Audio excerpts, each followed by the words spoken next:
Hey everybody, I'm Anna McEwen.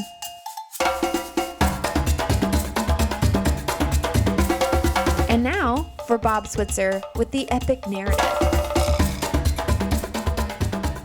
All right, everybody. I'm so excited to keep this story going. I'm doing this one back to back here in my current situation, which for those of you who are following on Bob Thoughts, I'm recording all over the country this year because I am traveling and we are having a blast. Anyways, so here we are. We have got all the brothers on their way to Egypt. They are dealing with, I think, years of suppression of their guilt and just the results of their choices to sell their brother into slavery, even though some of those choices, I think, were tempered by their desire to reverse those choices and basically be loved by their dad. I think it was motivated at their core because of poor fathering on Jacob's part and their poor response to that. But I'm going to jump back in to verse 6 of Genesis chapter 42. Now, Joseph saw his brothers, Joseph was the governor of the land and the person who sold grain to all its people. So when Joseph's brothers arrived, they bowed to him with their faces on the ground. Boom! Dream number one has been fulfilled. As soon as Joseph saw his brothers, he recognized them, but he pretended to be a stranger and he spoke harshly to them. He said, "Where do you come from?" "From the land of Canaan," they replied, "to buy food." Although Joseph recognized his brothers, they did not recognize him, which I'm sure was something of a curiosity to him. Then he remembered his dreams about them and he said to them, "You are spies. You have come to see our land where our land is unprotected." And then I'll continue. So let's, I'll read more in a minute. But a lot has happened here. Okay, so Joseph, it says Joseph, verse 6, was governor of the land, right? We've already established that. Viceroy, second in command, everybody answered to him. And the person who sold grain to all its people. When Joseph's brothers arrived, they bowed down to him with their faces on the ground. So we covered this in pretty good detail last week regarding the position that Joseph would have had at the entrance to the gate of the land, the one gate that he had available for foreigners to come into. And he did this again for multiple reasons, but I think in the back of his head, he wasn't, an idiot. I'm sure in the back of his head, he thought, if my brothers come down or some representative from the family comes down, I'm going to see them. And I think he came up with this plan.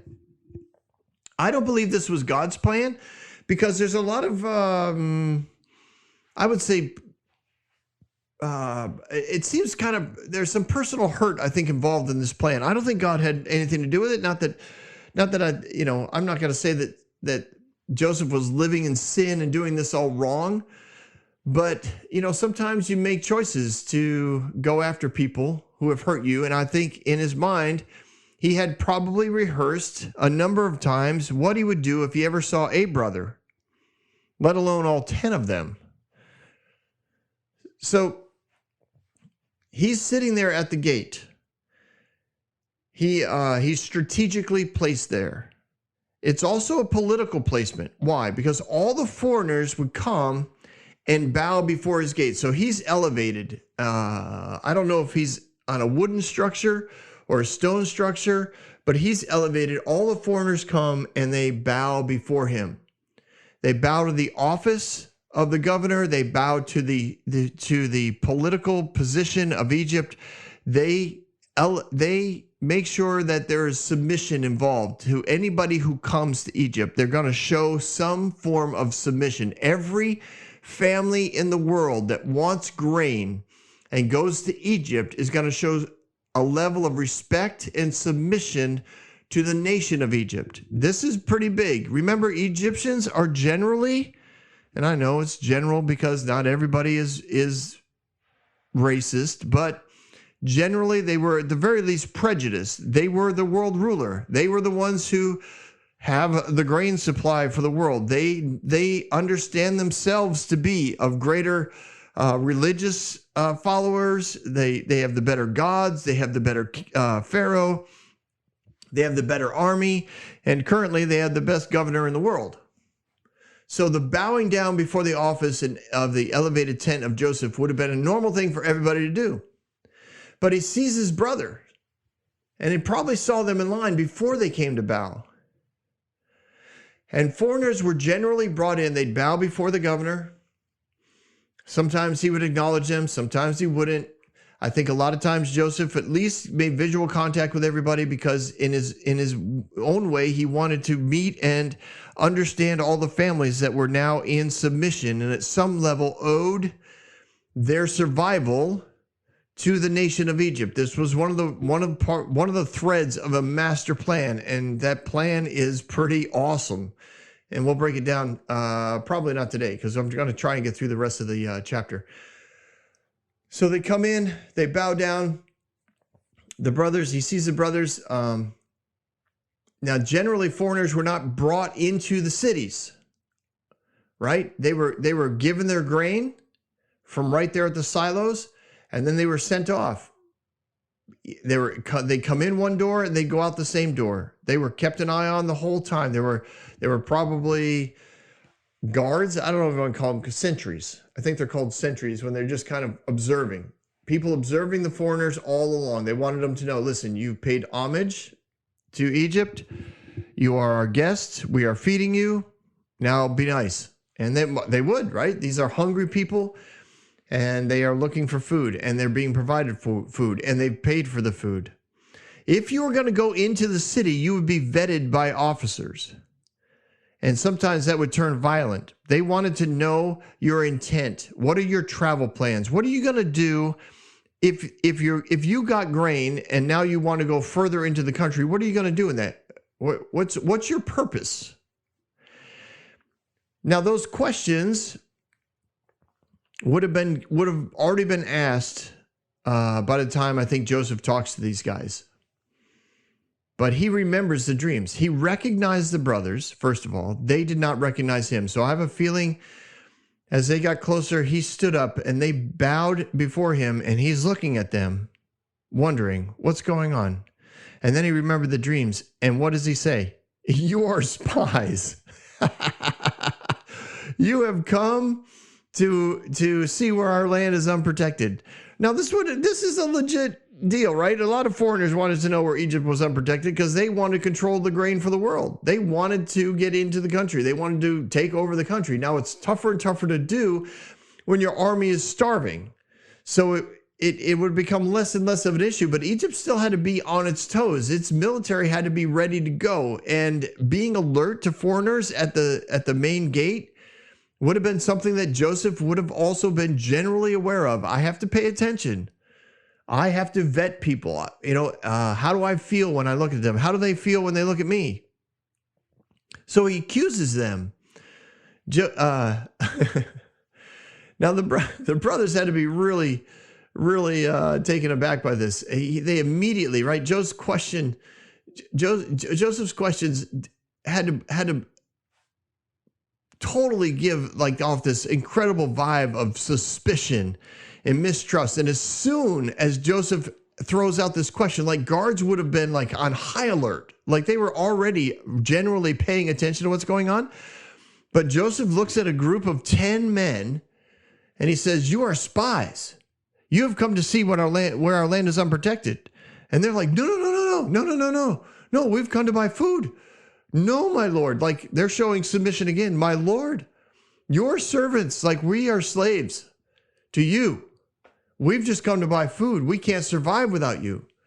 We'll even volunteer information. This is the classic move that so many people do, when the cop comes to your window of the car. And you watch this on YouTube, right? And I've done it too, especially when I was young. I get pulled over for speeding, and I'd vomit out my life story to the cop. No, sir, I really didn't mean to be speeding. You see, I work at this church down the street, and I just got done with the youth group, and I'm one of the pastors there, and we had this, and it's late, and I I didn't mean it. And looking back now, the cop just says he could care less. He didn't care, but at some level, when you're accused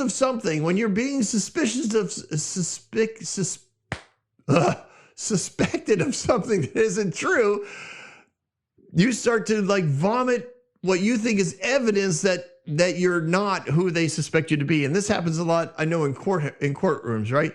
Lawyers, their job is to get you really to kind of give information that they're not asking for in hopes that you eventually incriminate yourself. So I think that's what happened with these brothers, right?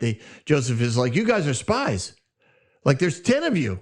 You guys are like undercover. You're here to spy out the land to see where it's unprotected so that you can go back and your country can come down and try and take over my country and steal the grain. And they're like, no. We wouldn't do that. We are all brothers of one man. There's 10 of us. And one of them is no more. That would be Joseph, who died, as far as they're concerned. And the youngest one is still at home. Yeah. No, everything's good. We're like, we're an open book. We're from the land of Canaan. Like everything's good. The youngest one is at home. No, and all the brothers are probably nodding and saying, yeah, that's what it is. And the guards, I picture the guards kind of getting closer, like they've kind of corralled them now into a circle, and other foreigners are looking at them. And other the line maybe has moved over a little bit to create space in case there's suddenly, a bloodbath. And everybody's kind of quiet. And I think Joseph, I don't think this was rapid fire, because I think Joseph is kind of making this up as he's going along. Even though he's considered what he would do if he ever met them, he's kind of winging the actual playing out of the plan. So I think he's standing there and nobody's questioning him, and the guards aren't looking at Joseph. Joseph could do whatever he wants. A lot of them probably view him at the very least as some sort of high priest of his God, because clearly everything Joseph predicted is coming true. So he has got a lot of spiritual power and authority, as well as physical authority and power in the land of Egypt. And Joseph says to them, I just told you, you are spies. Well, there's no questioning that what just happened. I told you, you are spies. Like I don't care where you came from, how many brothers you have. That's not my point. I don't need evidence for what I know to be true, is what he's saying, which is incredibly disconcerting to you, right? If you go to a teacher and the teacher says you cheated on this exam, and you're like, no, I didn't. Yes, you did. And I know you did. And nothing you can say is going to change my mind, is basically what Joseph is saying here. And you're like, what? But there's nothing you can do. There's nothing you can do. There's nothing you can do. There's nowhere to go. And all the brothers know this. So they're sitting there. Now, he makes his accusations. And again, I believe this is not God's direction. But we have to ask ourselves, like, why is Joseph doing this? Is it for revenge? Is it because he's bitter? Does he think he's being funny?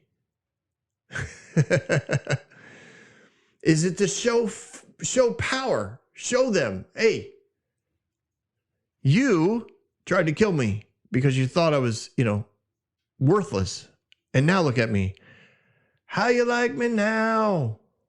Oh man, that was a fun song back in the day. I don't know if you guys ever listened to Toby Keith, How You Like Me Now. I know it was really big. It was a pop song. Oh, what a story. Brutal story. Anyways, funny, but brutal. Anyways, to show power. Was it to get information? Was he just trying to put them in a position where he could, he found out that his brother was alive, that his younger, that his father was alive and his brother was alive. I don't know. I've heard messages on all of it, but not unfortunately, but I think a lot of people come from this whole deal that somehow God's a part of this plan. I don't think he is, because there's deception here. I don't think God does deception. I don't think his plan brings about deception. as part of the plan. Like, let's lie and then I can do what I need to do. Now, will God's goodness still pull out what needs to be pulled out? Yes, because God's goodness is literally unstoppable, regardless of what evil might be around. So I don't know. My best guess for me is that he was trying to find out if they hated Benjamin as much as they hated him. Now, I told you last week, I don't think that they hated Joseph. I think they wanted to be loved by their father. They blamed Joseph for keeping their father from loving them, which isn't true, and we've gone over that. Circumstances are never the reason why, right? Your heart is the reason that needs to be worked on, not your circumstances. But he decides to test them. He's like, in verse 15, this is how you will be tested. As surely as Pharaoh lives, you will not leave this place unless your younger brother comes here. Wow, right? That in and of itself had to send it, like it was like each one of the brothers had swallowed a brick, the lead that they felt in their stomach.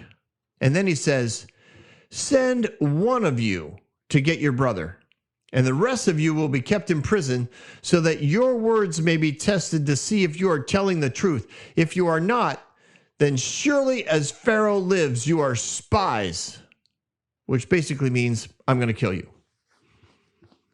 So everybody, remember, I believe, now this is just my conjecture, but I'm guessing they're surrounded by guards at this point. They're camels or donkeys or oxen, and their carts and their empty containers. All of that is, already been separated from them. That's off to the side. They're alone.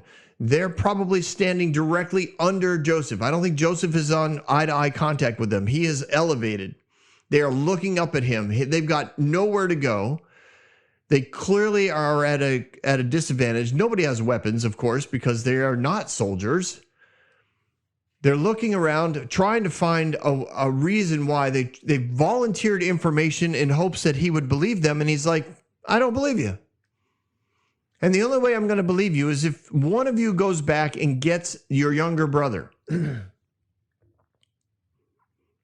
So there. Everybody else will stay here in prison. Now, he knows how far the trip is, and I believe on a direct route, if you go nonstop, I think it's 3 or 4 days of travel a week, maybe it's 3 or 4 weeks. Oh, Bob, I know. Engineer Bob's like, you didn't look this up? I didn't look it up because I read it somewhere and thought, I'll never forget that. And here I am completely forgetting that. All right. So he knows how long it's going to take. And so he puts all of them in custody for 3 days. Basically, he's waiting for a volunteer. Nobody comes forward. There's no volunteers. Now there's a lot going on in these 3 days. I think the brothers, like what? Why wouldn't one of them just be like, I'll be right back? Like, give me a horse, I will ride until I die type of thing. But I think no one wants to leave because they know Benjamin is not coming to Egypt. Like they are so confident that their father would never let Benjamin leave his side. And by saying that, I mean they are confident that Jacob would rather let the 10 of them die than lose Benjamin. This is how sad of a father Jacob is. That he's got 10 sons that are in prison that are sitting there and they're going, it doesn't do us any good. If one of us leaves and goes to get Benjamin, he's not coming. And so the other 9 are going to die. And nobody wants to be the one who's still alive. Nobody wants to be the one who now lives with Benjamin and Jacob, because all Jacob's going to do is be in deeper depression, deeper manipulation, deeper meanness, anger, frustration, all the things that come when you have arrogance and unforgiveness and rejection and self-blame. And it's just, he's just wallowing in it. And because of their confidence, they are so confident that Jacob would rather lose all of them and save Benjamin, that they literally are like, well, then let's just all die together. If 9 are going to die, let's 10 of us die. You know, our families will be Jacob's responsibility, and hopefully Benjamin, you know, will figure out a way to take care of things. They're probably thinking, you know, Dad can sell all of our livestock and make enough, and maybe, you know, whatever. They have ideas, but nobody volunteers to leave the other 9 because they know no Benjamin is ever going to come down here. Dad will never let him leave his side. Meanwhile, Joseph is in his position, waiting for 3 days. He's watching people come and get grain, people come and get grain, people come and get grain. He's thinking, why isn't one of them willing to go? Why isn't somebody, stepped up to take this responsibility? And then he begins to probably put it together himself. He's probably like, they know Dad won't, like, Benjamin must be alive, and Dad must be alive, because they know Dad won't let Benjamin go. So he needs to save face, because, again, I think he kind of winged this plan in the moment. And everybody saw what he was doing, and everybody heard, everybody by being those who were standing around, all the guards and some of the officials. Everyone knew what the plan was, that these 10 foreigners were accused of being spies, and one of them had to go back and get the younger brother, or they were all going to die. So Joseph has to come up with some sort of alternate plan, or he's going to look bad. So he pulls all the brothers out after 3 days. I have no idea what that looked like. I don't know where they were. But he knows if these guys don't go back with grain, all of their families die. And that's on me, because I know who they are. I know they're not spies. I accused them of being spies. Like, I don't want to kill their families. This is not, like, that was not my goal. My goal was to see Benjamin. My goal was, to make sure Dad was alive. And this is not, this is terrible. So he says, he pulls them out. On the 3rd day, verse 18, Joseph says to them, "Do this and you will live, for I fear God." So he makes a spiritual connection to his decision, which I've often said, listen, if you're unsure, if you're not confident, or if you want no one else to argue with you, just throw God into the sentence. Like, God told me, I believe that that God wants me to do this. I think that God has called me to, and then you're probably not going to get as much pushback. So I think he kind of throw in a spiritual aspect to this. He kind of made the first offer like a physical one, and now this is a spiritual one. He goes, if you are honest men, let one of your brothers stay here in prison while the rest of you take grain back for your starving households. You see, he was concerned about the families. He was concerned about the families, and he knew if I just have one brother here and all the others go, I'll make sure they have enough grain. Like, I'll fill up everybody's stuff, and they'll take care of this one guy's family. And I'm sure he started to consider, who will I keep behind? And I think he had it all together when he brought this up. But they started to talk amongst each other. Joe makes this offer. He said, one of you stay, 9 of you go, but the 9 of you come back and bring Benjamin. Or this guy, whoever stays behind, is going to stay there forever. Now, he had to know that it could take years before they get back. Had to know that. Because if none of them were willing to go back and get Benjamin, he had to know that the idea of Benjamin coming down here is a long shot. And there's a good chance that whoever stays behind is going to be here for at least a year, possibly years. But at least the families would be alive and the person in the prison could be alive. So no death was going to be on his hands. If he kept all 10 of them in prison, he knew there was a good chance family members would die. And he did not want that. That was not part of his plan. So, where is it? Verse 21. They said to one another, surely. Now, they're doing this in Hebrew. Remember, they don't have any idea that Joseph can hear them. Or, well, they have an idea he can hear them. They don't understand that Joseph can understand them. They said, surely we are being punished because of our brother. We saw how distressed he was when he pleaded with us for his life, but we would not listen. That's why this distress has come on us. Reuben replied, didn't I tell you not to sin against the boy? But you wouldn't listen, and now we must give an accounting for his blood. Now, Joseph at this point turns away and he goes and cries somewhere, and then he comes back and he speaks to them, and he says, he points to Simon and has him taken from them and bound before their eyes. So they know this guy is going to prison. So in full view of Joseph, who evidently has been using an interpreter the entire time, so they know they don't think he speaks Hebrew, let alone understands it. And he's been speaking, obviously Egyptian and having a Hebrew interpretation. So all these interactions have at least involved an interpreter. The brothers view God as somebody who's going to pay them back for what they did.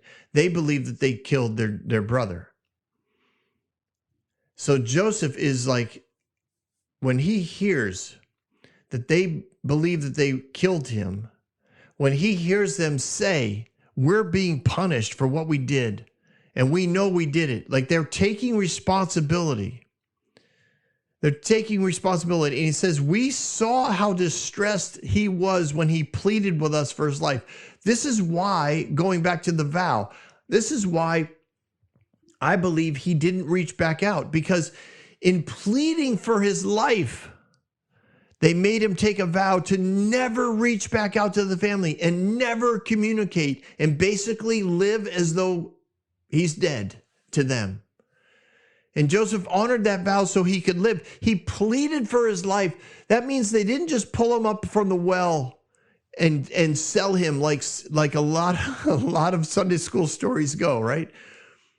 No, there was a moment in there where there was probably, tears and snot running down the face and begging that went on. And there was probably arguments and mean words spoken and accusations and in the dark, night under the starry skies of the desert and the coldness of the desert night times, there had to be this incredible amount of pain and rejection that was going on between this family, between these brothers.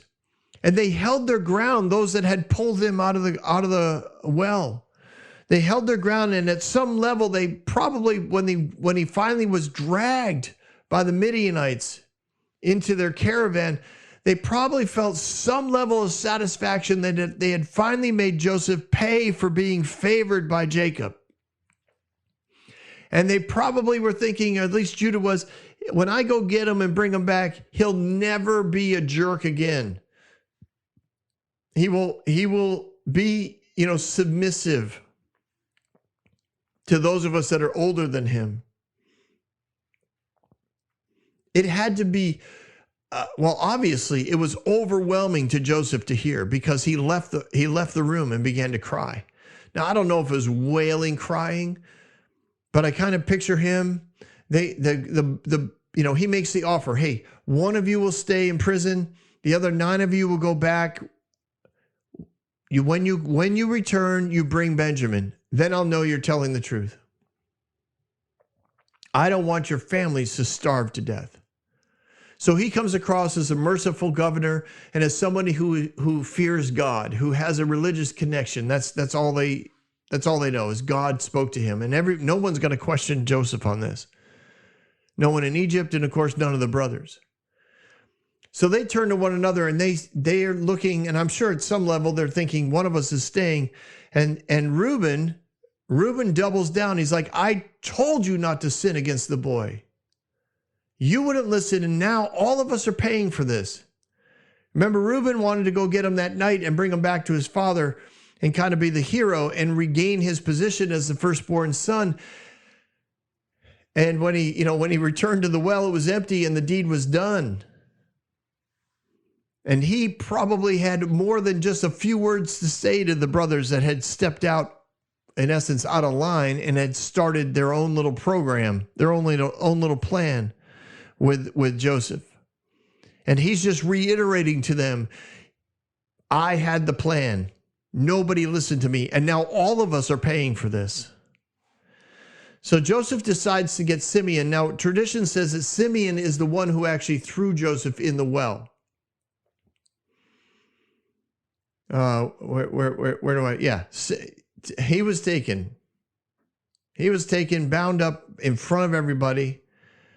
Now, I'm guessing Reuben would have thought that he would have been taken, the one who stayed because he was the firstborn.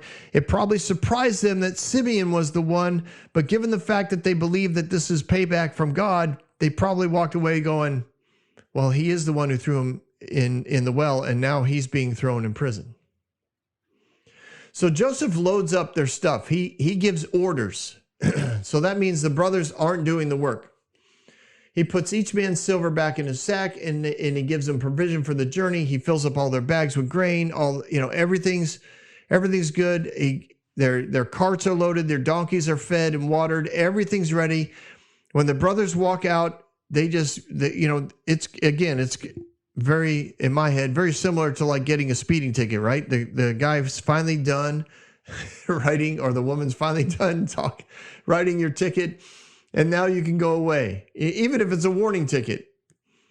And then they sit there behind you, right? I'm guessing they're doing paperwork, but internally it's like, oh, okay, don't screw this up. Don't screw this up. Okay, start the car. Yeah. Blinker, put the blinker on. Okay, go drive away slowly. Drive away slowly. Don't spin out. Okay, I gotta get up to speed. Okay, yeah, blinkers on. Look, and you're on the rumble strips on the emergency, on your tires, and then finally it's like, okay, I'm on the highway, and your heart's like beating. You just don't want to screw things up for as long as a cop might see you. And I think that's the way these guys are. Like they get their carts, they got their donkeys. Simeon's already gone, dragged off to prison. They're like, just get home. Just let's just stay focused. Let's get home. Most of the people that saw what had happened 3 days ago probably are gone. So no one quite knows where all these guys, all they know is that they came out from the tent or from the tower where Joseph, the governor, is, and boom, they're on their way home. So on their way home, they stop for a night. One of them opens up his sack to feed his donkey, right? And he sees that there's his bag of silver is right there at the top of the sack. Now he probably pulls this out and he goes like wandering back to his brothers. He's like, "Hey guys, here's my silver." They're like, "What?" "Yeah, my silver. Here's my silver. It's been returned. It was in my bag." Now they don't immediately they don't blame him, right? It says their hearts sank. And they turned to each other and said, "What is this that God has done to us?" Again, they're blaming God for bad things that happened to them. I don't believe God had anything to do with it. I don't think God had anything to do with any of this plan, but that's okay. His goodness is still going to override it. So when they come to their father, which would have been days later, they told him all that had happened to them. They explained to Jacob everything. The man who is Lord over the land spoke harshly to us and treated us as though we were spying on the land. But we said to him, "We are honest men, we are not spies, and we are 12 brothers, sons of one father, one who is no more, and the youngest is now with our father in Canaan. And the man who is over us, he says to us, 'This is how I know whether you are honest men. Leave one of your brothers here with me and take food to your starving families and go. But bring your youngest brother back to me, so I will know you are not spies but honest men, and then I will give your brother back and you can trade in the land.'" So they say all this to Jacob, and there's not an immediate response. You get the sense because of the next couple of verses, or at least the next verse, verse 35, you get the sense that this probably happened over time, right? Again, time is something that we miss so often when we read these verses. We think it's like a punching bag, like boom, boom, boom, boom, boom, boom.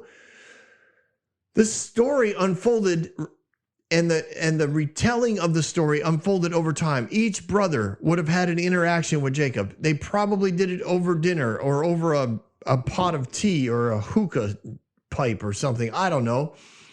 They would have spent time telling him all the journey down. This culture is huge on the oral stories, on the narrative. They would have told the whole story. They would have told everything that they saw, everything that they heard, everything they experienced for the 3 days in jail, everything except for the fact that they felt guilty and feel that God is doing this to them because they killed Joseph. Because obviously they're not telling Jacob that. But in verse 35, he says, as they were emptying their sacks. So they told the story, but they hadn't even unpacked yet. So this was probably, again, they got it back. They had a meal. They told their story. The meal probably lasted several hours. They get done with their meal. They unload the grain. I'm sure this was supposed to be a happy time. All the families had food. All the sacks were full. Everybody was excited. They're transferring the grain from sacks into containers, and some of them, some of the wives and servants are immediately starting to make bread. It's awesome. There in each man's sack was his pouch of silver. And when their father saw the money pouches, they were all frightened. Then their father, Jacob, finally we get a response from him. No response to the story, no response to anything until he sees the silver. And he again goes right off the deep end into depression. You've deprived me of my children. They're all his children. But he specifically only considers Joseph and Benjamin his children. Joseph is no more. Simeon is no more. And now you want to take Benjamin against everything is against me. Again, victim mindset. His perception is completely in disarray. He goes, Reuben says, listen, you can take both my sons and put them to death if I don't bring Benjamin back to you. Entrust him to me. I will bring him back. And Jacob said, my son will not go down there with you. His brother is dead. He is the only one left. If harm comes to him on the journey you are taking, you will bring my gray head down to the grave in sorrow. In other words, I will die. Benjamin is not going back. Benjamin will not die on the road. So no one's going back. We will wait this out. Now, I'm guessing Jacob already figures Simeon or Simon is dead. He already figures Joseph is dead. He figures if Reuben takes Benjamin, Benjamin's going to die. That's what he means. Everything is against me. Every time somebody, goes out on a journey, I lose one of my sons. I'm not doing this. We're going to wait this out. No one's going anywhere.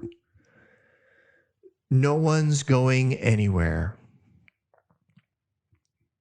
And so that's where we will pick up the next episode of the epic narrative.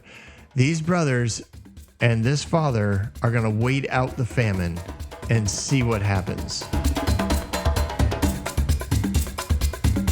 Don't go anywhere. We've got Bob Thoughts. All right. Well, today's thoughts. I think it's important that we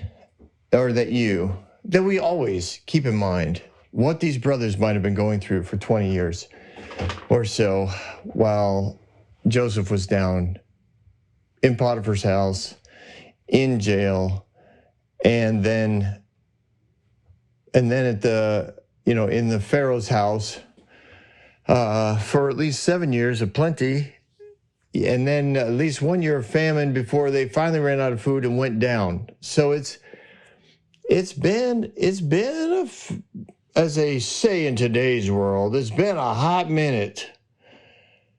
I mean, think of all the years that they went through believing that they killed their brother. That even in their best intentions to possibly rescue him and bring him back, they killed their brother.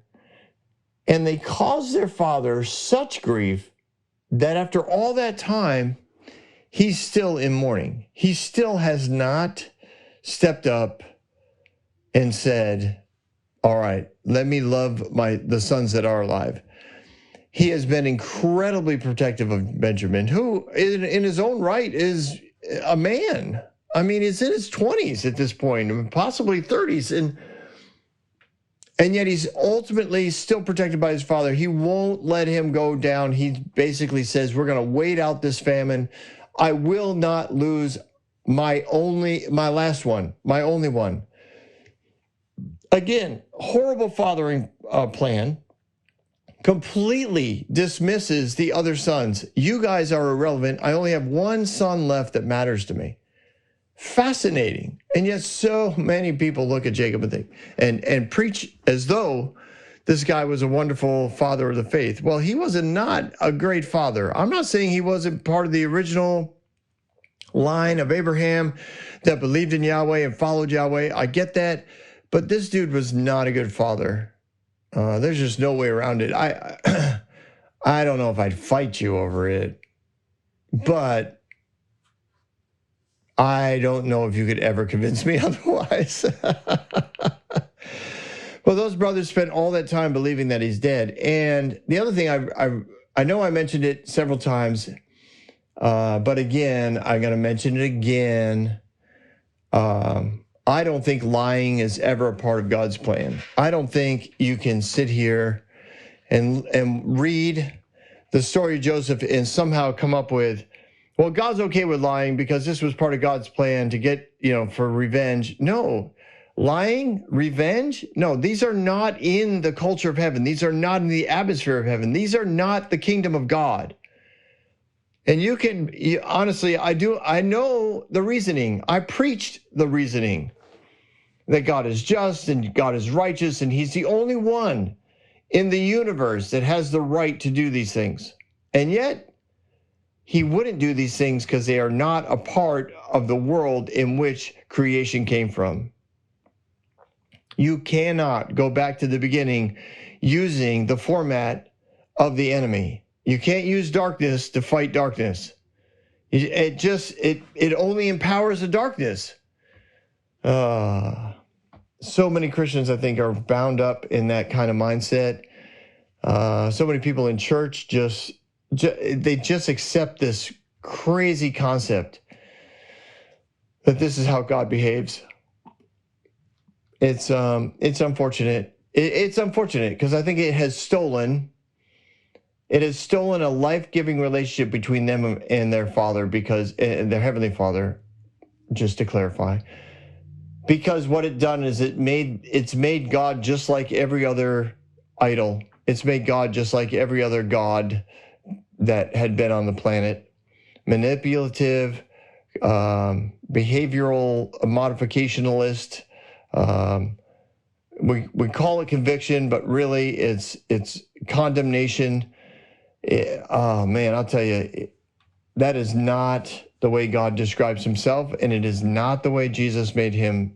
It's not the way Jesus made him look. He said, I'm here to show you what the Father's like. Jesus did not do all those things. Anyways, those are my thoughts today. As I listened, I was like, wow, we can't, I don't think we can emphasize this enough, because I do think it's a huge paradigm shift for many people. So if you're listening and you think your mind's blown, just to consider that option, imagine the people that haven't listened and you want to try and introduce this option to them. It takes time. It really does, because it's a dynamic paradigm shift in the way that what we believe about God. Therefore, it shifts how we behave before him. It's fascinating, and I'm glad you're here for it. Have yourself a good day, everyone.